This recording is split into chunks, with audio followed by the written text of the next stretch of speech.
আল্লাহুম্মা সাল্লি আলা سيدنا মাওলানা মুহাম্মদ ওয়া আলা আলি সাইয়্যিদিনা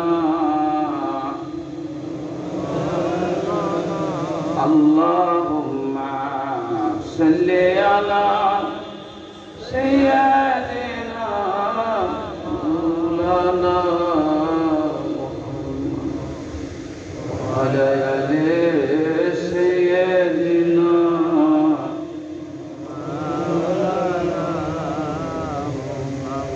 ইশকের দরিয়ায় ডুব দিলে মন ওরে দেখবে মোর নবীজির শান খুলে যাবে তোর কলবের পর্দা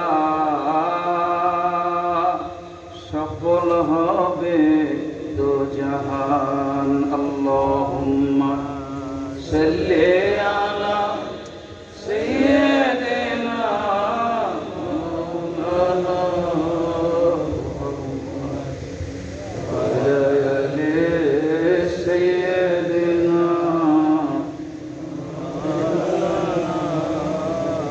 বলাগাল উলা বিকামালিহি كشفت جاب جماله أشرت جميع خصاله صلوا عليه وآله الحمد لله অনাদি অনন্ত প্রেমময় বিশ্বজগতের প্রতিপালক আল্লাহ পাকের বিগ্রহে জীবন্ত চির জাগ্রত চির অক্লান্ত অক্ষয় অব্যয় যার মৃত্যু নেই লয়ের সমস্ত বাদশাহী যার তিনি এক তারপর শরীক নেই আমরা সেই মাবুদের কথা স্মরণ করার জন্য খাস মুজাদ্দিদের তরিকার উদ্যোগে এই মহামহিমিত মাহফিলের আয়োজন করেছি আপনারা যারা আসবেন সবাই বলেন আলহামদুলিল্লাহ সর্বশ্রেষ্ঠ জিকির হলো লা ইলাহা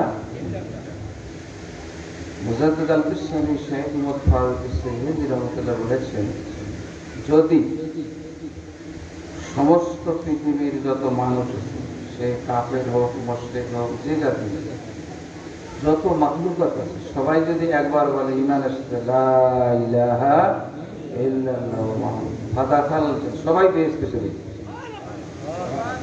এর এত পাওয়ার বেহেশতের চাবি হলো লা ইলাহা দিলের চাবি লা ইলাহা নবীজি বলছে আল্লাহ মাফতা আতফালা কুলুবেনা বিযিকর আল্লাহ তোমার জিকির দিয়ে আমার অন্তরের তালাগুলো খুলে দাও সুবহানাল্লাহ তাহলে যে জিকির এত মহিমান্বিত যে জিকিরের এত পাওয়ার যে কালেমার এত পাওয়ার একবার বললে সব মানুষ জান্নাতে চলে যাবে সেই জিকির আমরা ভুলে গেছি ঠিক না বেটা এই তরিকা কেন এই যে আমরা যে তরিকার দাওয়াত নিয়ে এসেছি আপনাদের কাছে আপনারা ইতিপূর্বে অনেকেই মুরিদ হয়েছেন কিন্তু আমার মনে হয় না ঠিক মতো কাজ করবে আমরা একা মানুষ আপনাদের পিছনে তো আর হাঁটতে পারি না আপনারা সবাই একটু আমাদের সাথে যোগাযোগ রাখেন কাজটা করেন শেখেন আমাদের কবর কি সামনে না পেছনে বলেন কবর কি সামনে না পেছনে আখিরাত সামনে না পেছনে বেহেশত সামনে না পেছনে জাহান্নাম সামনে না পেছনে আমরা কি দিন দিন কি ইয়াং হব না বুড়া হব বলেন ইয়াং হব না বুড়া হব তাহলে তো আমাদের কবরে যেতেই হবে কি বলেন আমাদের কুল্লু নাফসুন যায়িকাতুল মাউত সব মানুষকে মৃত্যুবরণ করতে হবে ঠিক না বেটে তাহলে মরাই যদি লাগে তাহলে মরার প্রস্তুতি নিতে হবে না ভাই কি নিতে হবে না নিতে হবে এই জন্য মরার আগে মরতে হবে আমাদের প্রস্তুতি নিতে হবে কি প্রস্তুতি যেন আমরা সবচেয়ে বড় মর্যাদা নিয়ে কবরে যেতে পারি রাজি আছেন সেই মর্যাদাটা কি সেটা হলো বাহাউদ্দিন নকশবন্দ রহমতুল্লাহ তরিকা এমন একটা জিনিস এমন একটা পদ্ধতি একটা সিস্টেম যে এই তরিকা যে গ্রহণ করবে যার কলব রুহ সের ফকি আতফা নফস সুলতান আসকার মধ্যে জিকির হবে সুলতান আসকার মানে কি আপনারা অনেকেই এই তরিকাগুলো জানেন না। মাথা থেকে পা পর্যন্ত জিকির হওয়ার নাম সুলতান আসকার। বলেন কি? মাথা থেকে পা পর্যন্ত জিকির হওয়ার নাম সুলতান আসকার। এই সুলতান আসকার আবার 4টা স্তর আছে। একটার নাম আগুন, একটা পানি, একটা মাটি, একটা বাতাস। এই 4টে জিনিস দিয়ে আল্লাহ তাআলা আমাদের সৃষ্টি করেছেন। বলেন সুবহানাল্লাহ। এই জায়গায় যদি আপনি যান তরিকা করতে করতে, তাহলে সমস্ত আসমান জমিন আকাশ বাতাস সব জিকির হচ্ছে, সব আপনি বুঝতে পারবেন। বলেন সুবহানাল্লাহ। এই লোকটা যদি কবরে যায়, তাহলে সমস্ত কবর আল্লাহর জিকির করতে থাকবে। বলেন সুবহানাল্লাহ। এবং এই কবরটা আসমান দিয়ে উঠতে থাকবে, এবং সে যেদিকে তাকাবে সব জান্নাত দিয়ে দেবে। বলেন সুবহানাল্লাহ। এমনকি মাহাউদ্দিন নকশবন্দ, নকশবন্দ মানে নকশা, ছবি, লা ইলাহা ইল্লাল্লাহ, একটা কালেমা না, একটা ছবি না, একটা লিওগ্রাফি। যে ব্যক্তি এই তরিকা করবেন, করে মারা যাবেন, তার মাথা থেকে পা পর্যন্ত কালেমার, সবুজ রঙের কালেমা দিয়ে সমস্ত শরীর আচ্ছাদন করে দেওয়া হবে, এবং সমস্ত কবর তার নুরানি হয়ে যাবে। সুবহানাল্লাহ। তাহলে আমরা কি এটা চাই? বলেন চাই। যদি এই তরিকা গ্রহণ করে মারা যান, যে ব্যক্তির সুলতান আসকার পর্যন্ত সবক আসবে, তার দেহ মাটি হজম করতে পারবে না। এটা কি আপনারা করতে রাজি আছেন? যদি রাজি থাকেন তা আপনারা কাজ করেন না কেন? আমরা তো এমনি হাসা এবং কান্নার ওয়াজ করাইতে আসিনি। আমরা অল্প কথা বলে বেশি লাভের বিষয়টা আলোচনা করব। আজকে দেখেন শয়তান আমাদের কিভাবে ফুটবলের মতো লাথি দিয়ে নিয়ে বেড়াচ্ছে, তাই না? কেউ ক্রিকেট খেলা দেখে, দেখে না? ক্রিকেট দেখছেন? টিভির মধ্যে ক্রিকেট দেখছেন? কোটি কোটি মানুষ ক্রিকেট দেখে। তাহলে একটা গোল যদি সারা দুনিয়ার মানুষ দেখে, তাহলে যে আল্লাহ আমাকে বানালেন তার জিকির ছেড়ে আমি ক্রিকেট দেখি, এটা কি ভালো না খারাপ? আল্লাহ বলছেন তাদের উপর অভিসম্পদ, কারণ তারা খেলার ছলে অসার কার্যকলাপে লিপ্ত থাকে। আমরা যখন বাসে যাই, আজকাল যে জিনিসটা বাইরে তার নাম কি? মোবাইল, ঠিক না? মোবাইলের মধ্যে সবকিছু দেখা যায় না? উলঙ্গ নারী থেকে শুরু করে সিনেমা সব আছে না? নাই? আমরা যখন বাসে উঠি দেখি সবাই ওইটা টিপতেছে, সিনেমা দেখতেছে, গান শুনতেছে। আমরা তো কি অশ্লীল ছবি দেখায়। এই যে বাসের মধ্যে রাত ভর রাত এরা দেখতেছে। যদি গাড়িতে অ্যাক্সিডেন্ট হয়ে যায়, এই লোকগুলো মারা যায়, এই লোকে বেহেশতে যেতে পারবে? এই লোকগুলা কি বেহেশতে যেতে পারবে? এই লোকে ওলি হতে পারবে? এই লোককে ঈমান নিয়ে যাওয়া সম্ভব? এই জন্য এই তরিকার নাম হলো এমন এক তরিকা যে সর্ব অবস্থায় আপনি জিকিরের মধ্যে থাকবেন। বলে সুবহানাল্লাহ। আমরা যখন গাড়িতে উঠি, যেমন আজ ঢাকা থেকে আসলাম, আমরা কি বসে গল্প করেছি? আমরা যখন বাসে উঠি তখন আমরা এই তসবিহ, আমাদের পকেটে কি আছে? কি আছে দেখেন তো? এটা কি? আমরা জিকির শুরু করে দেই। জিকির করতে করতে ঘুম এসে যায়, মানে তন্দ্রা ভাব, এটাকে বরাকাবা ভাব। আল্লাহর সাথে অন্তর ছাড়া আল্লাহর সাথে সম্পর্ক হয় না। যখন গভীর ভাবে আল্লাহর সম্পর্ক হয়ে যায়, বাসের মধ্যেই আল্লাহর সাথে সম্পর্ক হয়ে যায়। সুবহানাল্লাহ। একজনে দেখতেছে সিনেমা, আর এই তরিকার লোক সর্বাবস্থায় আল্লাহর জিকিরের মধ্যে আছে। বলেন সুবহানাল্লাহ। যে ব্যক্তি সব সময় জিকির করবে, নবীজি বলছেন আল্লাহ তাকে মরণের আগে জান্নাত না দেখাইয়া তার মৃত্যু দেবেন না। আল্লাহ তাআলা বলেন আনা মা আব্দি মা যাকারনি, এই দুনিয়াতে আমার কিছু বান্দাবান্দি আছে, আমি আল্লাহ স্বয়ং তার সাথে থাকি। বলেন সুবহানাল্লাহ। আচ্ছা, আল্লাহ যদি আমাদের সাথে থাকেন আমরা খুশি না বেজার? আর আমরা যদি আল্লাহর সাথে থাকি, আমাদের এটা ভালো না খারাপ? যারা দুনিয়াতে আল্লাহর সাথে থাকবে, কবরেও আল্লাহর সাথে থাকবে, ঠিক আছে? এবং হাসরে, মিজানে, ফুলসিরাতের পাড়ি 30,000 বছর, উঠতে 10,000, যাইতে 10,000, নামতে 10,000। এর মধ্যে লক্ষ লক্ষ লোক কেটে কেটে টুকরা হয়ে বসি, দেখছেন মাছ আটকে যায় গলার মধ্যে, এইরকম ফুলসিরাতের পারে বসি আটকানো থাকবে। গুনাহগারদের গালের মধ্যে, শরীরের মধ্যে এটা বসি লাগে, জাহান্নামের মধ্যে ডিপ মারি ফেলে দিবে। এই কঠিন জাহান্নাম, এই ফুলসিরাত আপনারা কি সুখের বলাতে পার হতে চান? বলেন পার হতে চান? জোরে বলেন চান? চাইলে কি করতে হবে? সবসময় আল্লাহর সাথে থাকতে হবে, তাই না? কুল্লু মান আলাইহা ফান ওয়া ইয়াবকা ওয়াজহু রাব্বিকা যুল জালালি ওয়াল ইকরাম। সব নষ্ট, সব ধ্বংস হয়ে যাবে। ওই ব্যক্তি ধ্বংস হবে না যারা আল্লাহর জিকিরের মধ্যে বলে সুবহানাল্লাহ। আল্লাহর তারা প্রিয়তম বান্দা, তারা দুনিয়াতে আল্লাহর সাথে ছিলেন, কবরের মধ্যে আল্লাহও তাদের সাথে থাকবেন, বলে সুবহানাল্লাহ। মোটামুটি কথা, আমরা যে কবরে যাব সেখানে কি আমাদের সুখ শান্তির দরকার আছে না নাই? চলে বলেন আছে। সেখানে কি মাও থাকবে, বাপ থাকবে, ভাই বোন থাকবে, আমাদের টাকা পয়সা কোনো কাজে লাগবে? বলেন। আপনারা জানেন অনেক মানুষ বাংলাদেশে আছে, তাদের কোটি কোটি টাকা, ঠিক না বেটি? কত টাকা? কোটি কোটি টাকা, বলেন সুবহানাল্লাহ। এই টাকা নিয়ে কবরে যেতে পারবে? আচ্ছা, আপনাদের বলি, যারা দুনিয়াদার তাদের টাকা, তাই না, গাড়ি বাড়ি ধন আছে না নাই? কিন্তু কোন নবী রসুল কোন ওলি তাদের কোনো টাকা ছিল? তাদের বাড়ি গাড়ি আছে, দেখেছেন? তাদের কি ছিল? আল্লাহ। তাদের কি ছিল? আল্লাহ। তাহলে সাথী নাই রে, বাতি নাই রে, ও বন্ধু কবরে আছে?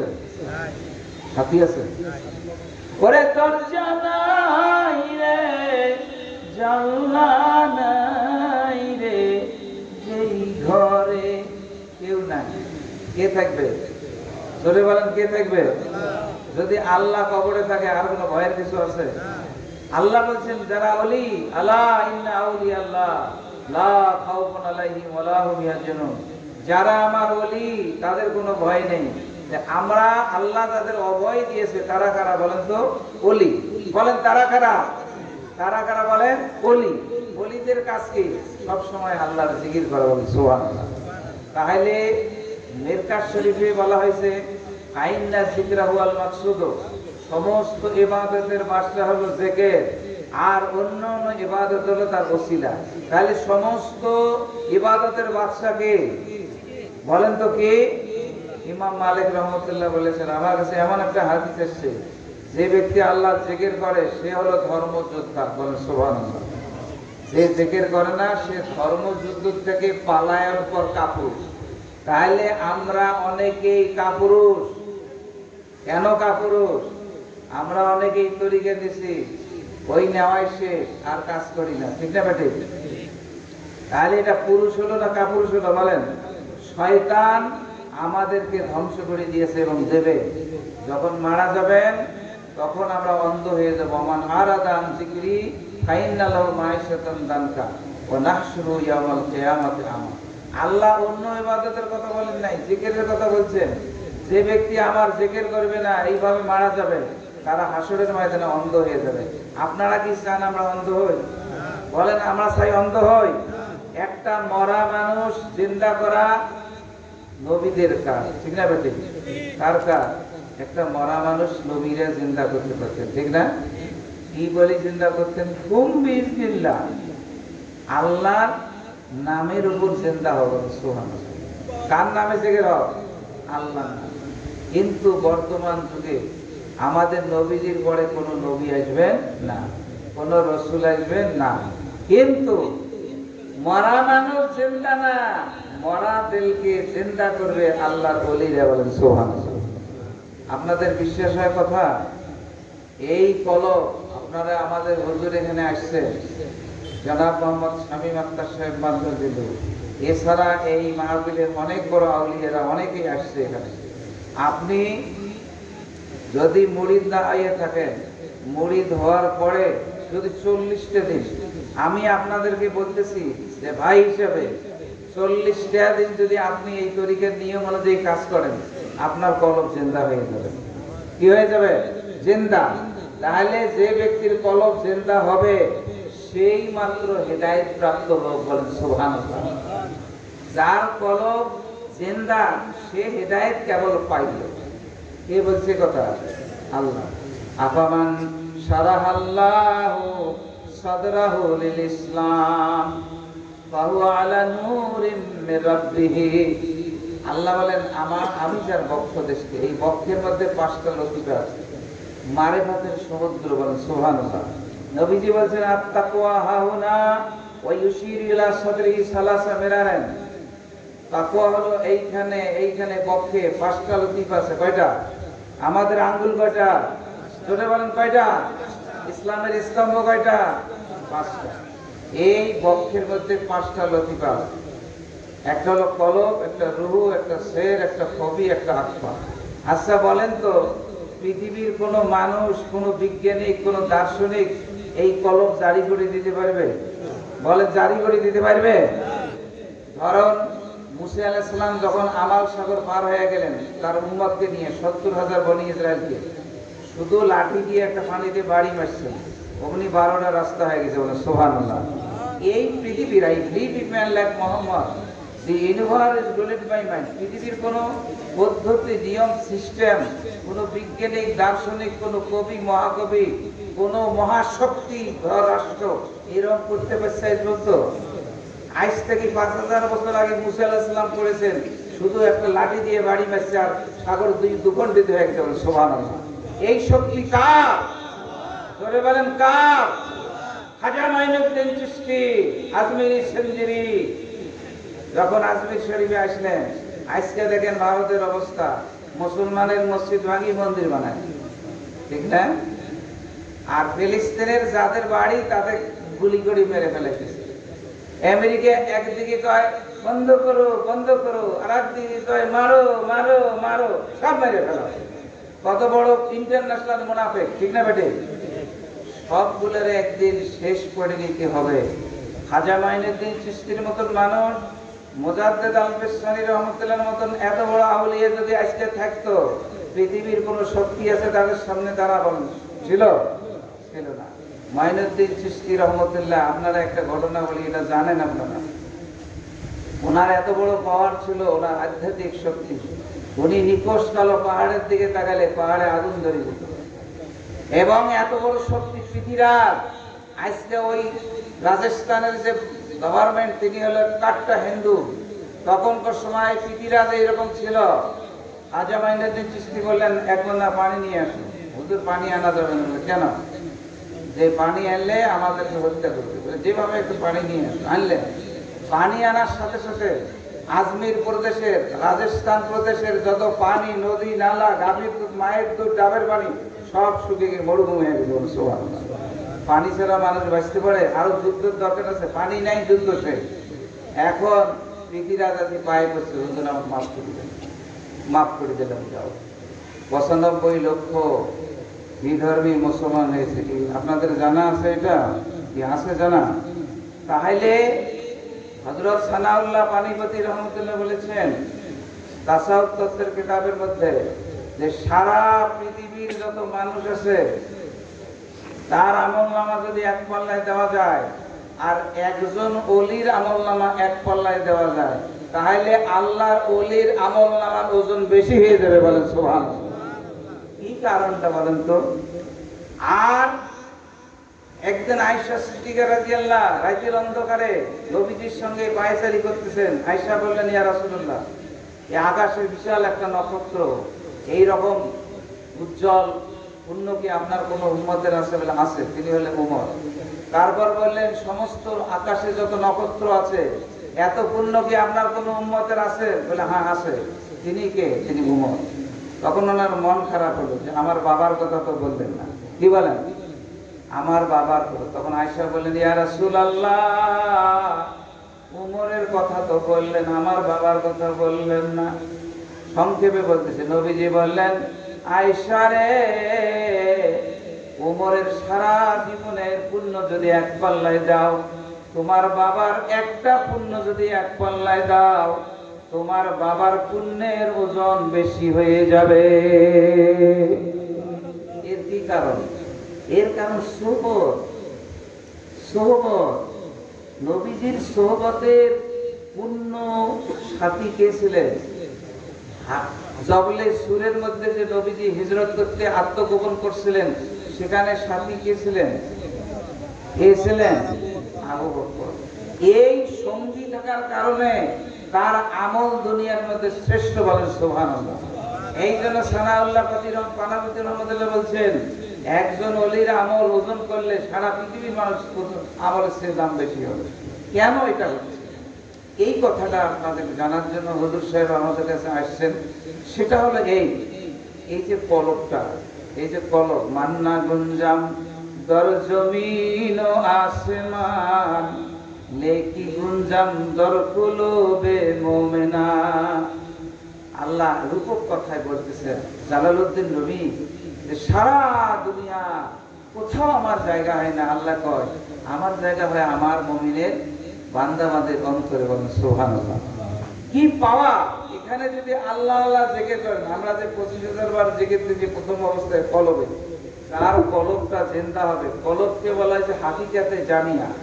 হাকিকাতে জামিয়া মানে সপ্ত আসমান জমিনের মধ্যে যত রহস্য আছে, সব রহস্যের ভান্ডার হলো কলব, বলেন সুবহানাল্লাহ। একটা মানুষ যদি কলবে একবার জিকির করে, তাহলে সমস্ত আসমান জমিনের যত জিকির সব একবার সে করতে পারবে।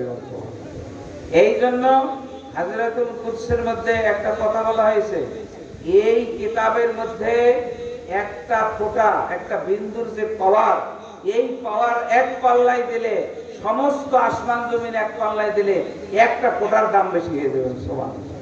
এই জন্য এমন শক্তি সম্পূর্ণ মানুষ বানার জন্য তরিকা, যদি তরিকায় না আসেন এত পাওয়ারফুল মানুষ হতে পারবেন না। এই পাওয়ারফুল মানুষ বানার জন্য কলবে সাধন করতে হবে, কলবে সাধনা। ইয়া আইয়ুহাল ইনসান ইন্নাকা কাদিহুন ইলা রাব্বিকা কাদহান ফামুলাকি। হে মানুষ, তুমি আল্লাহকে পাওয়ার জন্য যে সাধনা করতেছো, একদিন তুমি তার দেখা পাবে। কিভাবে দেখা পাবে? এই তরিকায় যারা কাজ করবেন তাদের জন্য নির্দিষ্ট বলি, হাসরের ময়দানে 3 প্রকার মানুষ হবে। কয় প্রকার? কয় প্রকার? প্রথম প্রকার সূরা ওয়াকিয়া, প্রথম প্রকার মানুষ, এক প্রকার মানুষ বিনা হিসেবে জাহান্নামে চলে যাবে, আর এক প্রকার মানুষ হিসাব দিয়া বেহেশতে যাবে, আর এক প্রকার মানুষ ওয়াসাবিকুন আস-সাবিকুন উলাইকাল মুকাররামুন। আর এক প্রকার মানুষ হবে অগ্রবর্তী। অগ্রবর্তী তারা যারা আউলিয়া, যারা তরিকাপন্থী, যারা মহান বুজুর্গ ওলি আউলিয়া গাউস কুতুব, তারা হলো অগ্রগতি। তারা নবী সাহাবাগণের পরেই তারা জান্নাতে চলে যাবে, বলেন সুবহানাল্লাহ। এবং তারা আবে কাউসার সালসাবিলের পানিও পান করবে, যেই পানি সাধারণ মানুষ পান করতে পারবে না। আরশ থেকে 5টা নদী প্রবাহিত হচ্ছে, দজলা, ফোরাত, জাইহান, সাইহান, এইরকম 5টা নদী। এই 5টা নদী বিসমিল্লাহির রহমানির রহিম থেকে একটা নদী প্রবাহিত হবে, তার নাম হলো সালসাবিল। এর ঝর্ণা এত সুমিষ্ট, এই পানি যে স্পেশাল ভাবে আল্লাহর নবীগণকে আল্লাহ পান করতে দেবেন, বলেন সুবহানাল্লাহ। সেখান থেকে ওলি আল্লাহ গণ পান করতে পারবেন। কেন পারবেন? একটা জিনিস আমরা বুঝাই, যে ওলি আল্লাহ গণে হলো নবীগণের উত্তরসূরি আলেম, তারাই হলো প্রকৃত আলেম। কেন? যে নবী পাক সাল্লামকে যখন আবু জেহেল বলছিল যে আপনি কি আকাশের চাঁদটা দ্বিখণ্ডিত করতে পারবেন, নবীজি বলছে এটা তো খুব সহজ ব্যাপার। ওনার আঙ্গুলের এত পাওয়ার, বলে চাঁদ কেন, আমি যদি আকাশের সূর্যের দিকে আঙ্গুল দেই ওটাও দ্বিখণ্ডিত হয়ে যাবে, বলেন সুবহানাল্লাহ। এইরকম যখন চাঁদ দ্বিখণ্ডিত করলেন, এত বড় মুজিজা দেখে এমনকি মহারাষ্ট্র পর্যন্ত ভারতের হিন্দুরা, বহু হিন্দু মুসলমান হয়ে গেছে, বলেন সুবহানাল্লাহ। এখন কথা হলো যে তখনকার সময়ের যে নবীগণের মুজিজা, মুসা আলাইহিস সালামের মুজিজা, নূহ আলাইহিস সালামের মুজিজা, দাউদ আলাইহিস সালামের মুজিজা, ঈসা আলাইহিস সালামের মুজিজা, ওই মুজিজার ভান্ডার থেকে যে ইলম আউলিয়াগণকে দেওয়া হয়েছে, এটার নাম হলো কেরামত। এটার নাম কি? কেরামত। আপনারা জানেন যে এই ভারতবর্ষে বাঘা নাম একটা উপজেলা আছে রাজশাহীতে। আমার হযরত শামীম আক্তার হুজুর সাহেব মাদ্দাজিল্লাহ আলীর বাড়ি হলো বাঘা। আমি ওখানকার একটা কথা বলি, আমি একটা ঘটনা শুনেছি যে সেখানে এক জমিদার ছিল, উনি যুদ্ধ করতে যাচ্ছে, দেখে জঙ্গলের ভেতর থেকে একটা ধোঁয়া বাইর হচ্ছে। তো ওই দিকে উনি গেলেন, ওনার সৈন্যরা আলাগ দিকে করে, যে দেখে এক দরবেশ বসে ধ্যান করতেছে। চারিপাশে কয়েকশো বাগদাদ পাহারা দিচ্ছে। তখন দরবেশ ইশারা করলো, আমার কাছে আসো। তো গেলেন, যাওয়ার পরে বললেন যে তুমি আমার কাছে বসো। না হুজুর, আমার সৈন্যরা যুদ্ধ করতে গেছে, যুদ্ধ তোমার সৈন্যরা জয়লাভ করে ফিরে এসেছে। সুবহানাল্লাহ। কিভাবে বুঝলেন? তখন উনি বললেন যে এটাই যদি হয় আমি মুসলমান হয়েছি। সেখানে অনেক মুসলমান হয়েছে। আপনারা জানেন যে মুজাদ্দেদ আল-বেসানি শায়েখ আহমদ ফারুকী সিরহিন্দি রহমতুল্লাহর জীবনে প্রত্যেকটা মুহূর্ত তার ছিল বিরাট মুজিজার ভান্ডার। খাজা মাইনুদ্দিন চিশতি মুজিজার ভান্ডার। শাহজালাল ইয়েমেনি যদি এই দেশে না আসতো আমরা সব বিধর্মী থাকতাম। ঠিক না? ঠিক না? এখন কথা হলো যে এই যে আল্লাহর ওলি, এদেরকে নবীগণের এলেম থেকে তাদেরকে এলেম দেওয়া হয়েছে। সেই এলেমটা হলো মুজেজার অংশ থেকে কেরামতি দেওয়া হয়েছে। এক আল্লাহর ওলি ওই রাস্তায় বসে আছে, এক জমিদার যাচ্ছে, খুব ঠান্ডায় কাটতেছে বলি, সে বলতেছে এই আমার এই শালটা ওকে দাও তো। শালটা তখন দিছে, ও বলছে এই জমিদার শোন, তোর কাছে ম্যাচ আছে? বলে হ্যাঁ। ম্যাচ দিয়া শালটা পুড়ে ফেলে। তো উনি খুব দুঃখ পাইলেন, একে কষ্ট, বেচারা গরিব মানুষ কষ্ট পাচ্ছে, তাই এটা দিলাম। তখন উনি যেখানে গেছেন ওখানে ফেরার পথে তখন বলছে শোন, তোর শালটা তুমি নিয়ে যা। প্রত্যেকে সাইড থেকে টান মারে, ওর যেমন শাল সেই রং দিয়ে দিয়েছে। এই যে ভারতে আমার মুর্শিদ কেবলা বলেছিলেন, এই ভারতে যদি কয়েক বছর আপনি গাড়ি নিয়ে ঘোরেন, এত আল্লাহর ওলি। কানপুর নামে একটা জায়গা আছে ভারতের, আপনি যদি যান দেখবেন একজন আল্লাহর ওলির পাও বাহির হয়ে আছে, কবর থেকে বাহির হয়ে আছে। বলেন সুবহানাল্লাহ। আল্লাহর ওলির লাশ পড়ছে না, কবর থেকে পা বাহির হয়ে আছে, কিচ্ছু হয় নাই। কেন এটা হলো? মানুষকে দেখানোর জন্য। এটা আল্লাহ দেখাইছে যে দেখো এই ভারতে বহু নবী আসছেন। মুজাদ্দেদ আল-বেসানি রহমতুল্লাহ বলেছেন, আমার অন্তর চোখে আমি দেখতেছি ভারতের এমন কোন শহর নাই সেখানে নবী আসেন। কিন্তু অনেক নবীর কাছে কেউ ঈমানও নেয়নি। কোন নবীর একজন উম্মত, কারো দুইজন, কারো তিনজন, এর বেশি নেই। আমরা নিজে আমাদের হুজুরও গেছিলাম, ওনার সাথে আমরা গেছিলাম একটা জায়গার নাম দ্রাস, ভারতের। এইটা হলো পাঞ্জাবে। মুজাদ্দেদ আল-বেসানি রহমতুল্লাহ যেখানে পবিত্র রওজা মুবারক থেকে আরো উত্তর দিকে 12 কিলোমিটার, সেখানে একই সঙ্গে 9 জন নবীর কবর। বলেন সুবহানাল্লাহ। সেখানে আমি দেখলাম একটা জিনিস, যে ওনাদের নূর, আকাশের মেঘ আছে না, সবুজ বরণ মেঘ, এইরকম নূর। বলেন সুবহানাল্লাহ। এত নূর নিয়ে তারা শুয়ে আছে সে জায়গার মধ্যে। এমন সুন্দর জায়গা, এমন উঁচু, এমন মহিমান্বিত। এখন বলতেছি যে সেই নবুয়তের নূর থেকে, সেই নবুয়তের তাক থেকে আল্লাহর ওলিদেরকে এমন উজ্জ্বল হিদায়াতের নূর দেওয়া হয়েছে। সেই হিদায়াতের নূর আউলিয়াদেরকে দেওয়া হয়েছে। হাকিমাবাদ দরবার শরীফের হুজুর আমাদের শ্রদ্ধেয় ভাই সাহেব জনাব মোহাম্মদ শামীম আখতার সাহেব, উনি এখানে তাশরীফ নিয়েছেন। আমি আপনাদেরকে ভাই হিসেবে বলি, আমরা অনেক পথ দিয়ে ঘুরতেছি, ঠিক না বেঠিক? যদি প্রশ্ন করি যে পৃথিবীর মধ্যে সবচেয়ে ঘনবসতি দেশ কোনটা, জোরে বলেন তো কোনটা? সবচেয়ে বেশি মসজিদের দেশ কোনটা? সবচেয়ে বেশি মুসল্লির দেশ কোনটা? সবচেয়ে বেশি হুজুরের দেশ কোনটা?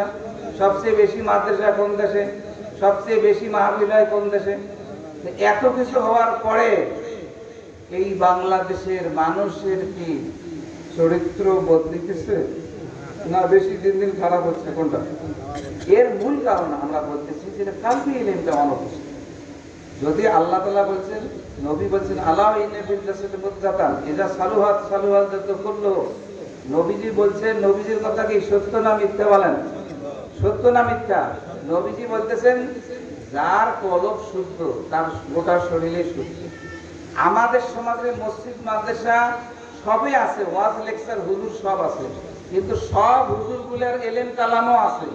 এই হুজুরকে ধরে এখানে আনতে হবে, এনে একটা বাতির আলো হলে লক্ষ বাতি জ্বলে, একটা মানুষ হলে লক্ষ মানুষ চলে। যদি একজন অলিকে আনা হয়, একজন অলিও যদি পৃথিবীর মধ্যে থাকে, সমস্ত দুনিয়ার যত আলেম ওলামা তার কাছে মরি যেতে হবে, না হলে তারা ধ্বংস হয়ে যাবে। যদি আলেম ওলামারা একজন অলির কাছে না আসে, তাহলে আখেরাতে তারা অন্ধ হয়ে যাবে, তারা আখেরাতে ধ্বংস হয়ে যাবে। এই জন্য আমাদের পৃথিবীর সমস্ত পৃথিবীর নূর যেমন ছিলেন মাইনুদ্দিন চিশতি, সমস্ত ওই জামানার মানুষেরা তাকে ইমাম মানে নাই, বলেন শাইখুল হিন্দ কি বলেন, ঠিক মতে ওই জামানার তার মতন বড় কোনো শাইখ ছিলেন, তার মতন বড় কোনো আউলিয়া ছিলেন, তার মতন বড় কোনো নেতা ছিলেন? যখন মুজাদ্দেদ আল বিসরি রহমাতুল্লাহ ছিলেন, সারা পৃথিবীর নেতা ছিলেন, বলেন সুবহানাল্লাহ। তার উপর কোনো আলেম ছিলেন? তাহলে যদি তাই হয়, বর্তমান যুগে আজকে এত ওয়াজ হচ্ছে কিন্তু মানুষের দিল দিন দিন নষ্ট হয়ে যাচ্ছে। তার মূল কারণ আমাদের হুজুরদেরকে ধরে আমরা যদি কলবে ইলমটা শিখাই, আমাদের হুজুর সাহেবেরা যদি এটা শেখে, তাহলে ওনাদের দিয়ে কোটি কোটি মানুষকে কলবে ইলম দেওয়া যাবে, ঠিক না বেটে? তখন ওই মানুষগুলা আল্লাহর ওলি হয়ে কবরে যেতে পারবে। এটা কি ভালো না খারাপ? কি জোরে বলেন, ভালো না খারাপ? আর যদি তারা না আসে আমাদের কাছে, তাহলে অন্তত আপনারা যারা আসছেন তারা যদি এটা গ্রহণ করেন, আপনারা যদি এটা গ্রহণ করেন, আপনারা ছেলেমেয়েরা গ্রহণ করেন, আপনাদের স্ত্রীরা গ্রহণ করে, তাহলে অন্তত তো আপনারা আমরা কবরে গেলে আমাদের কবর আলোকিত হয়ে যাবে, ঠিক না বেটে? তাহলে এই জিনিসটা আমরা চাই না না চাই, বলেন? জোরে হাত তোলেন তো দেখি কে চাই। যারা হাত তুলবেন না তারা কিন্তু লস করবেন। চাই না, ওয়াদা করলেন চাই, তাহলে এখন চাইতে হবে কিভাবে? যে আমাকে এখন কাজ করতে হবে, ঠিক না? এখন বেশি ওয়াজ না, গরমের দিন কষ্ট করছেন, আমরা কষ্ট করতে চাই না। এখন আপনারা সবাই আসেন, হুজুর আসছেন, উনি বায়াত করাবেন। রাজি আছেন আপনারা? মুরিদ হওয়া সুন্নতে রাসূল আর কলবে ইলম সেটা ফরজে আইন, ফরজে আইন। এই কলব যদি শুদ্ধ না করেন, নামাজ হবে না। কথা বুঝছেন? পড়বেন নামাজ, মন চলে গেছে গানের বাড়ি, পড়বেন নামাজ, দিল চলে গেছে হাটে বাড়িতে, বউয়ের কাছে বাজারে। হচ্ছে না? না হচ্ছে? দিলটা সুন্দর করা, শুদ্ধ করা কার হুকুম? আল্লাহর হুকুম।